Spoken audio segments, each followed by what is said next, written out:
मी जितेंद्र रोकडे, राहणार बोरामणी. बोरामणी येथे विहिरीत पोहायला गेलेले 5 मुले 12:30 वाजता, त्यातली 3 मुलं बचावले, 2 मुलं खाली आहेत. एकाचं नाव निकित माने, दुसऱ्याचं नाव राजगुरू, सबराव राजगुरू, गौरव राजगुरू.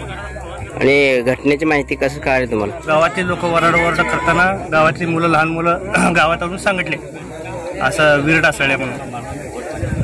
वीर कुणाचं आहे आणि ते वीर मालकाचं नाव काय? शेळके, दत्ता शेळके यांची वीर आहे. वीर खोल आहे का? खोल आहे, 35 ते 40 फूट खोल आहे. मुलांचं वय कितीचा अंदाज माहिती आहे का? 15-12. म्हणजे शिक्षण घेत होते का उगाच? शिक्षण चालू आजच रिझल्ट आले त्यांचा. आज 1 मे. हो, 1 मेचा आज रिझल्ट आले. का कितीला होती काय माहिती आहे का? एक 9वीला काय होतं? 9वीला आणि 7वीला.